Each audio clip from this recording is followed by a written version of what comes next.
Imbis na tagapagpatupad ng batas, ilang pulis pa ang nahuhuling lumalabag sa mga ito at nasasangkot sa krimen. Ngayong taon lang, mahigit 500 pulis na ang nadismisa sa serbisyo dahil sa grave offenses. Ang ginagawa ng liderato ng PNP tinutukan ni Maki Pulido.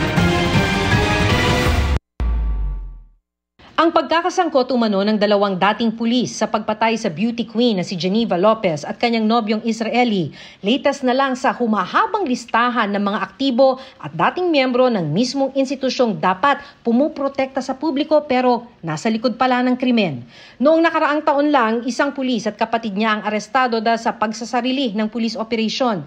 Nanghuhuli umano sila ng mga Chinese national sabay alok na palalayain kapalit ng ₱250,000. Dahil tila wala umano nangyayari sa ilang dekada ng pangako ng iba't ibang liderato ng PNP na lilinisin ang kanilang hanay, na alarma ang grupong Volunteers Against Crime and Corruption o VACC. Nakukulangan po kami sa mga initiatives nila, yung mga cleansing nila. It shows. Bakit kulang? Nakikita na naman natin yung involvement nila sa series of different crimes. Mula January 1 hanggang July 3, 2024, 325 na mga opisyal ng PNP ang nadismiss sa serbisyo dahil sa grave offenses.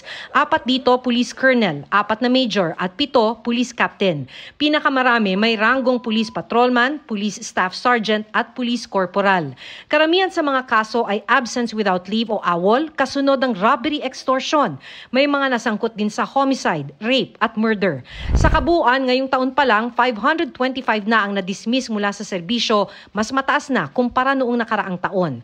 Sabi ng PNP, may mga masamang tinapay sa kahit anong organisasyon, pero di raw nila titigilan ng kampanya laban sa mga ito. Hindi na lamang yung mga pulis na involved yung ating mga kinakasuhan dahil pinapanagot na rin natin pati yung kanilang mga immediate supervisors.